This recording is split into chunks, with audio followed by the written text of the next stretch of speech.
And before I ask you in a second whether you have some questions directly related to that, in any case, we will afterwards have a debate, so there will be still time also to go more into details. But thank you as well for, thank you very much, especially for highlighting this dimension of volunteers who go out there don't come back the same. Changing lives out there is a life-changing experience. So very much agreeing with you as well on this dimension of those are the people who come back and who are the leaders of development aid or of awareness raising back in their countries on development issues once they are back. And this capitalization element at the end that you presented, I think is very important, that they come back and share with what they have seen. I know that in the EVS project there is something similar. It's called Future Capital. So EVS volunteers who go out, when they come back, can do the same. They can apply for a small... Not anymore. Thank you for correcting me there. I thought that's finished? Okay. So scrap that. Not said.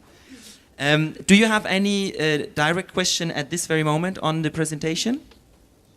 Okay, no problem. We will still have time later on. Then I would like to go on to Malcolm, because we were now talking about concrete volunteers sent out through a governmental program. I think it's nice also now to add this dimension to another program, which is the VSO program that many people, of course, know and sends a lot of volunteers as well throughout the world. So Malcolm, the floor is yours. Do you have a presentation? Thank you. No, I don't actually. Okay, so I'll Is this on? Yeah. Good morning, boys and girls. Dzień dobry, hopsa dziewczynki. I met Marcus on my way to bed last night, and I was under strict instructions to be under 5 minutes. Of course, he said it very diplomatically. He said, "I'd appreciate if you could stick to under 5 minutes." So I think it was his polite way of saying, "Don't you dare." So I'll rattle through this. I've got 3 areas that I want to talk about. Marcus actually asked me to talk about best practice. So what I think the best thing to do there is actually give some examples of how we work and an example of how when things go wrong. And then I'm going to talk about the legacy of the year, which Marcus asked me to talk about as well. And then I'd like to add in, I think, what's my opinion of what's happening more broadly in society at in this particular time. VSO stands for Voluntary Service Overseas. We're an independent organisation that it's a development organisation that works through volunteers, and I think that's an important distinction. We have programmes, we work with local partners all the way through from grassroots organisations to government agencies and inter-regional and international bodies. We design programmes with those partners, and afterwards we then look to find the volunteers to fit the roles that are required for the delivery of those programs. So it's very much a demand-driven, as we say, demand-driven organisation. We really believe in having the right person for the role in the right place, rather than the other way around, which I think is a distinct, it's a change that has happened in development in the last, we'd say, 15 to 20 years. To give you an idea of we wouldn't necessarily place a volunteer at the front line service delivery end. Because we don't really believe that will bring about the lasting, sustainable change that's required. So what I mean by that, for example, we wouldn't put a teacher into a classroom of kids in, would say, Malawi, because for a start we believe that it's unsustainable. The teacher will leave after a certain period of time. It sends the wrong message to the local community. It says the local teachers aren't good enough. That's what I think. And then the third is that it displaces local labour. So we feel that this isn't the right way to go about it. Instead, we'd like to approach it from a more strategic vantage point, which would be, for example, in Ethiopia, we worked with the government there, looking at why there was such a high dropout rate of kids from schools in Ethiopia. And what we discovered through our Valuing Teachers work was that the level of training, along with a whole myriad of other issues like remuneration and so forth, just wasn't up to scratch. So we helped the Department of Education develop a teacher training program. Now in 2004, that was delivered by 20 volunteers across 14 teacher training colleges in Ethiopia. They, in 2 years, they trained in 1,363 teacher trainers, who then went on to train 11,000 teachers, who went on to teach 800,000 children. So you can see the cascade effect by looking where's the root cause, how can we strategically engage and bring about sustainable and lasting change. We also work in another way. We recruit volunteers from all over the world, from not just the Northern Hemisphere, but also from the Southern Hemisphere. And I think that's really distinctive. Nearly 50% of our volunteers are now from the Southern Hemisphere.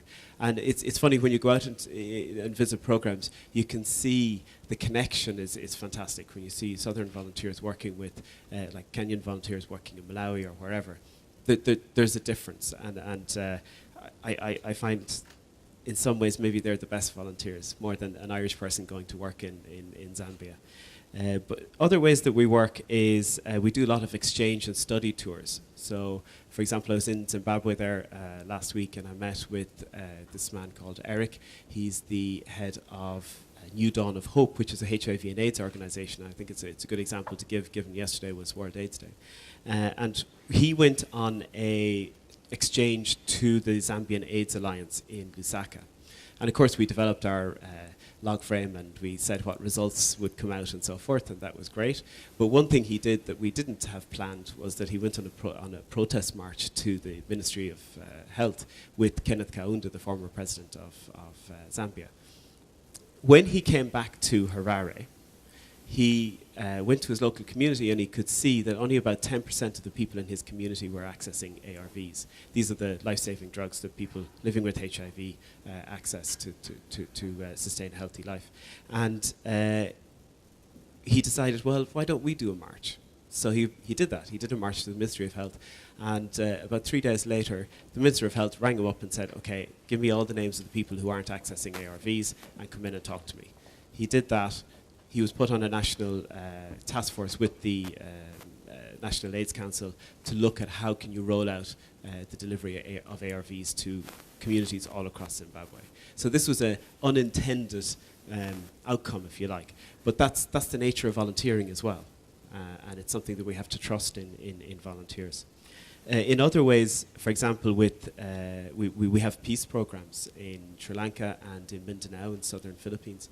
And what we do there, this is a reciprocal program whereby we exchange people from different levels within society, from youth through to community building organizations, youth workers, for example, through to political volunteers. So we've had exchanges between Northern Ireland, where in Ireland we have a certain legacy of conflict that we've overcome. It's not how we've done it is not the panacea, but it's an example to others on how peace can be brought around in a divided community. And this has been very successful. For example, in Sri Lanka, we did a study tour of peace partners to Northern Ireland. We did a reverse tour of young people from Derry to Ampara in Sri Lanka. And what's emerged from that is a national peace network in Sri Lanka that is actually now funded by the EC. Thank you very much.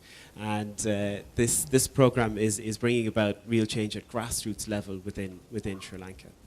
In Mindanao, we've had political volunteers go to Mindanao. So we recently had the head of the Northern Irish, well, basically it's the Good Friday Agreement that brought about peace in Northern Ireland.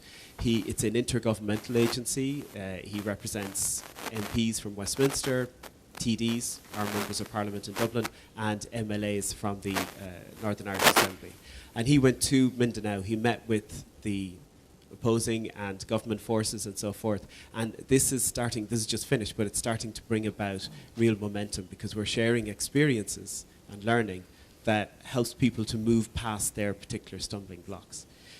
There's a video on that actually going to go up on YouTube next week, so I hope you'll be able to look at that.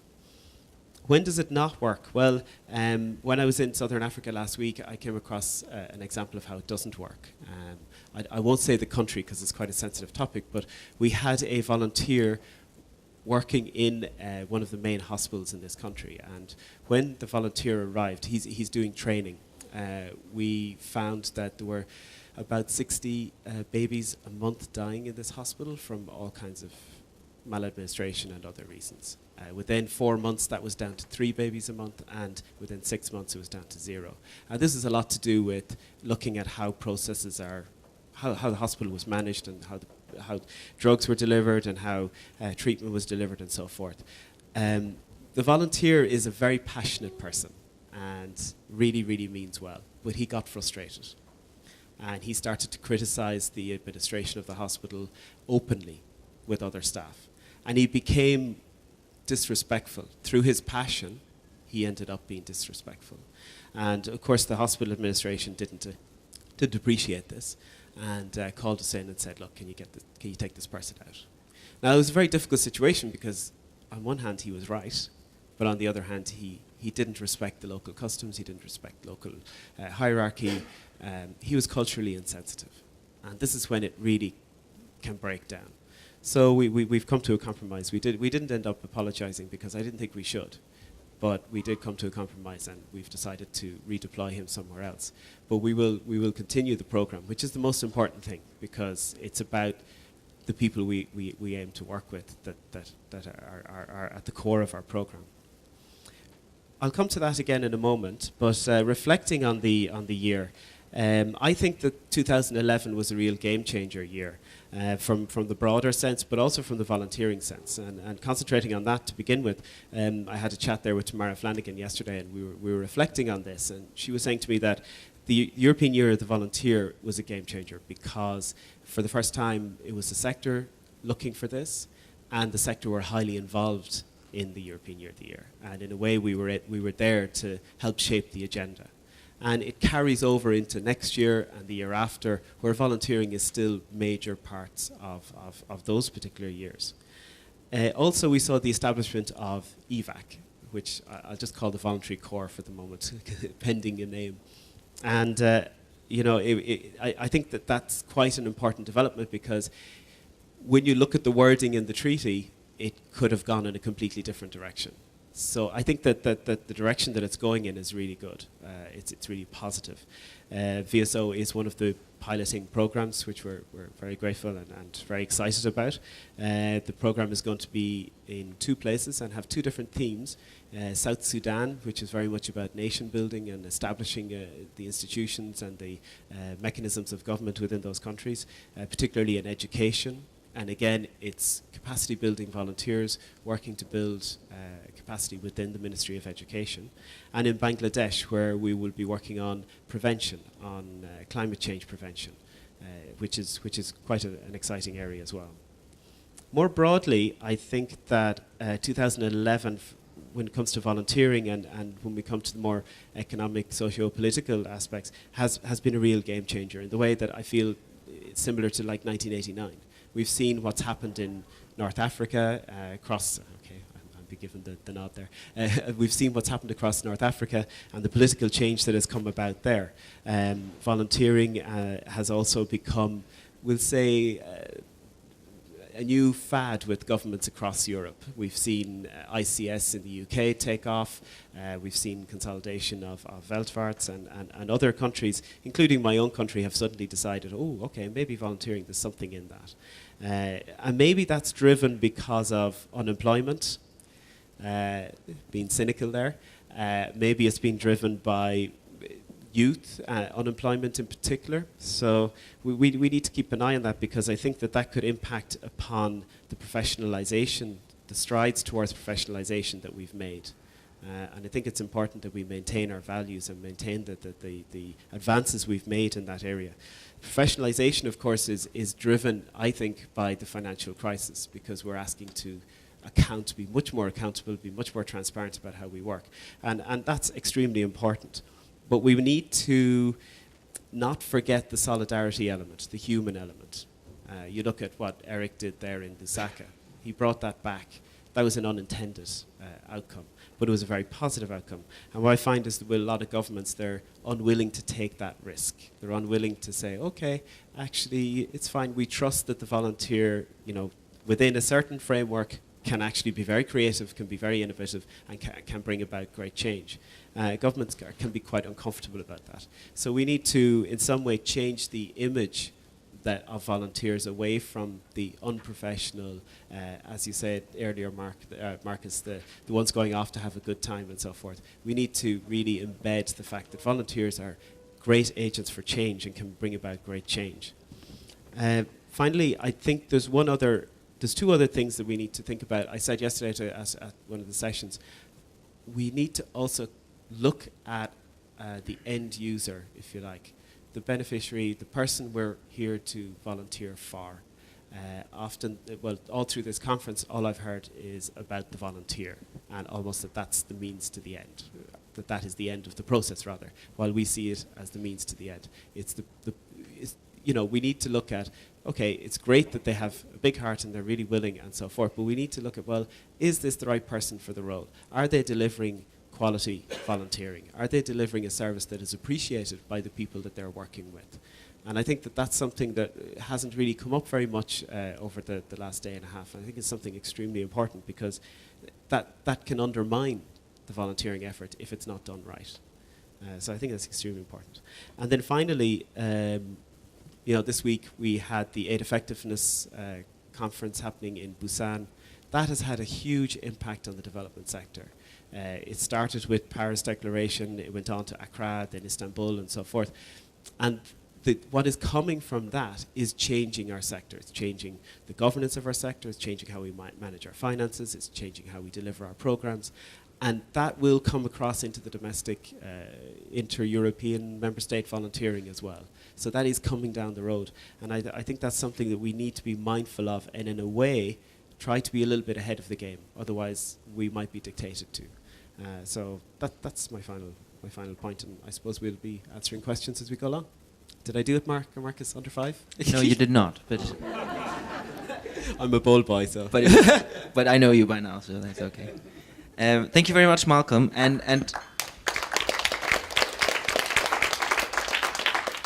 thank you also to add some new elements still here. And I think this, what you mentioned at the end, the demand-drivenness is very important, especially in our sector, which is the humanitarian and development sector. That of course the supply is there. There are a lot of people who want to volunteer. We know that there are 100 million in Europe. There are still much more if they were only asked to volunteer. But I think indeed, especially in such a sector, the goodwill alone and the big heart and whatever is not enough. You need to be answering to real demands. It's also from the cost effectiveness perspective. It's really expensive to send a European to a developing country, and it'd be wrong to get that wrong, because it's an injustice. Not just you can talk about the finances, and I'm not really bothered about that, but it's wrong to send somebody so far to do something that people are really have high expectations, and then not deliver. Like I think that's the biggest insult you can give. So. Absolutely, and also the other dimension of not only thinking about keen and enthusiastic Europeans spread out in the world and preaching what we know, but also to add the South volunteering dimension to it. So also using southern volunteers from those countries to go to other countries because they simply know the reality much better there, and as you say, have a much easier kickoff and could relate more easily to the local. Yeah, and I just to follow on that, I think that sometimes in Europe we have what we call a flag flying mentality, that they have to be an Irish person or they have to be a Spanish person or whatever because they're the right, they're brilliant, and we need to think beyond, because it's going back to that end user argument. It says, okay, what is the right way to deliver a quality and impactful volunteering experience for the people that we're working for? And then you work back from there. So maybe it's not a Slovenian, maybe it's not a Polish person. It might actually be somebody. And we need to get over our ego on that one and take down the flag and say, okay, we're doing the right thing here. So. And still showing by financing this kind of thing, the European solidarity. It doesn't have to be a European who shows the flag. It can be also someone else, but supported by... Yeah, absolutely. Thank you very much for that. You also highlighted already a little bit the outcome of the European year and the legacy you would like to see and that you can already see happening. I would like to give the word to Encho, who is the special advisor of the Commissioner and who will have very interesting inside information that nobody else has because we are not in the circles around the Commissioner, to share about what do you think is her vision of the legacy and what is